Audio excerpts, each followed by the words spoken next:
Apa itu kepemimpinan? Pemimpin secara etimologi adalah memimpin atau yang menuntun, yang dimaksud menentukan jalan dengan baik. Kalau kita menjadi pemimpin, kita harus menunjukkan kepemimpinan yang baik dan menunjukkan pendidikan yang baik sesuai contoh Rasulullah. Kepemimpinan menurut para ahli. Yang pertama, menurut Stoner, kepemimpinan adalah sebuah proses dalam mengarahkan atau mempengaruhi kegiatan terkait sebuah organisasi atau kelompok demi mencapai tujuan tertentu. Yang kedua, menurut Wahjo Sumito, kepemimpinan merupakan kemampuan dalam diri seseorang dan mencakup sifat-sifat seperti kepribadian, kemampuan, dan kesanggupan. Kepemimpinan tidak dapat dipisahkan dari gaya, perilaku, dan kedudukan pemimpin, bersangkutan dan interaksinya dengan para pengikut serta situasi. Yang ketiga, menurut Sondang Pesyagian, kepemimpinan dapat diartikan sebagai kemampuan seseorang saat menjabat sebagai pimpinan organisasi tertentu dalam mempengaruhi orang lain, khususnya bawahannya. Ini dilakukan supaya mereka mampu bertindak dan berpikir sesuai dengan arahan tertentu, supaya tujuan dapat tercapai dengan mudah. Fungsi kepemimpinan. Yang pertama ada fungsi instruktif. Fungsi ini menempatkan pemimpin sebagai pengambil keputusan dan pemberi tugas terhadap para bawahannya. Yang kedua ada fungsi konsultatif.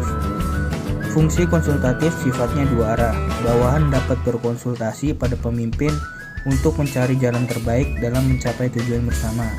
Pemimpin diharapkan cukup bijak dan punya pengetahuan terkait hal yang sedang dikerjakan supaya bisa mengarahkan bawahannya dengan baik. Yang ketiga, ada fungsi partisipasi. Dalam fungsi ini, pemimpin mampu mengaktifkan partisipasi para pesertanya, sehingga mereka juga turut berpartisipasi dan berinisiatif dalam suatu proyek.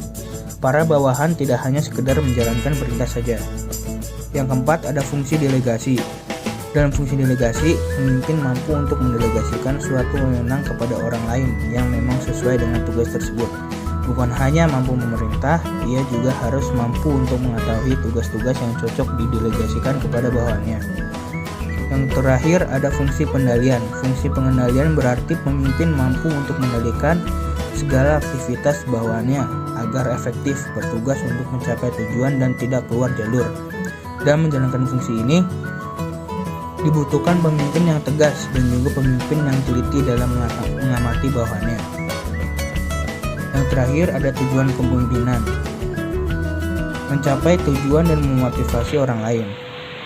Yang pertama, mencapai tujuan. Kepemimpinan merupakan sebuah hal yang dibutuhkan dalam perusahaan atau kelompok supaya tujuan dapat tercapai. Tanpa ada satupun pihak yang berjiwa pemimpin, tujuan sulit untuk dicapai karena tidak ada sosok yang bisa dijadikan pegangan.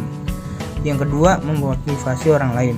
Tujuan lain dari kepemimpinan adalah untuk memotivasi orang lain agar bisa melakukan sebuah hal dengan baik dan memaksimalkan kemampuannya.